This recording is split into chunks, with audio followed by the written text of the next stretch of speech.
কদমতলা কর্তৃক মণ্ডলের উদ্যোগে বুধবার দুপুরে কদমতলা চন্দ্রকলা টাউন হলে অনুষ্ঠিত হল কার্যকর্তা সংবর্ধনা অনুষ্ঠান। এদিন প্রদীপ প্রজ্বলনের মধ্য দিয়ে এই কর্মসূচির সূচনা করেন ত্রিপুরার রাজ্যে প্রদেশ বিজেপি সাংগঠনিক সাধারণ সম্পাদক ভগবান দাস।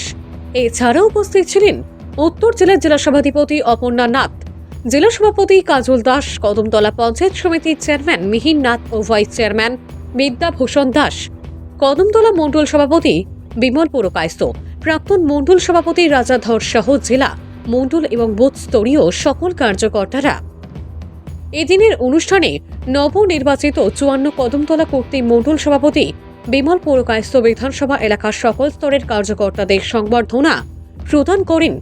এদিন কদমতলা এলাকার সকল সাংবাদিক ও সংবাদকর্মীদেরও এই অনুষ্ঠানে সংবর্ধনা প্রদান করা হয়।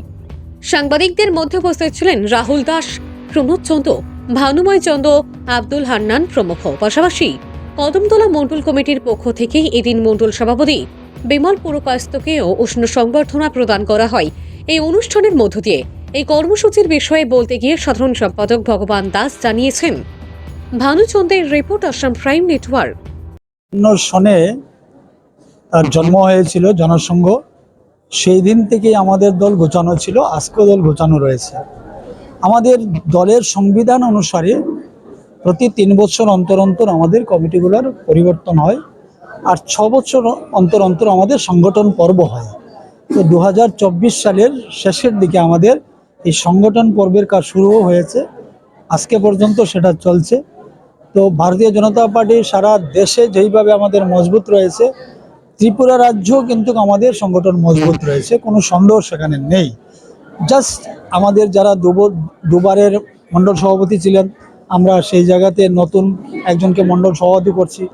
যিনি প্রাক্তন মণ্ডল সভাপতি ছিলেন ওনাকে আমরা অন্য জায়গাতে কাজের সুযোগ করে দেব, উনি দায়িত্ব নেবেন, কাজ করবেন। তো সব মিলিয়ে আমাদের পৃষ্ঠা প্রমুখ থেকে ভোট কমিটি, আমাদের প্রদেশ স্তর এবং সর্বভারতীয় স্তর পর্যন্ত আমাদের গোচালু সংগঠন ছিল, আজকে আছে, আগামী দিনে থাকবে। আর আমরা সবাই একটা পরিবারের লোক হিসেবে, পরিবারের সদস্য হিসেবে আমরা কাজ করি। দ্বিতীয়ত হচ্ছে আমরা অনুশাসনের মধ্যেই আমাদের দলের কার্যকর্তারা কাজ করেন এবং দলকে আমরা এগিয়ে নিয়ে চাই।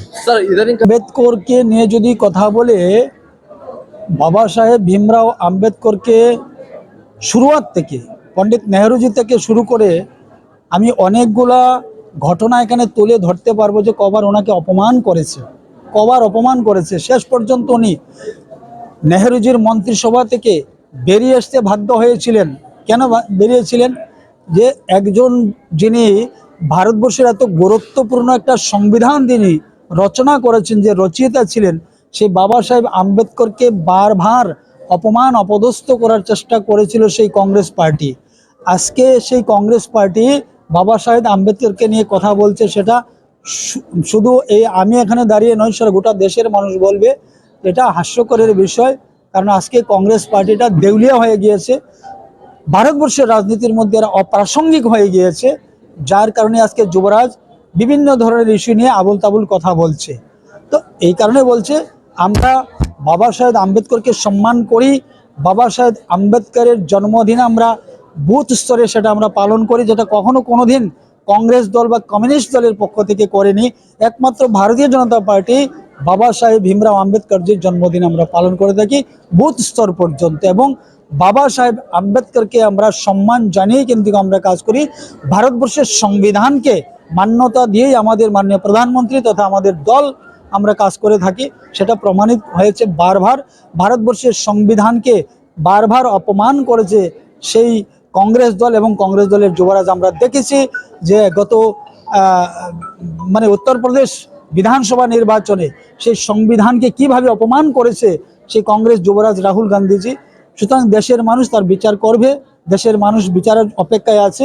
ভারতীয় জনতা পার্টি সংবিধানকে সম্মান জানিয়েই কাজ করে, গণতন্ত্রের প্রতিষ্ঠা করেছে ভারতীয় জনতা পার্টি ভারতবর্ষে তথা ত্রিপুরা রাজ্যের মধ্যে। কোথায় ছিল গণতন্ত্র? ত্রিপুরায় যে কোনো গণতন্ত্র বলতে ছিল না, মানুষের বাক শক্তি কেড়ে নিয়েছিল, মানুষের কথা বলার অধিকার ছিল না। সেই গণতন্ত্র ভারতীয় জনতা পার্টি 2018 সালে বিধানসভা নির্বাচনের পর পুনঃ প্রতিষ্ঠা করেছে।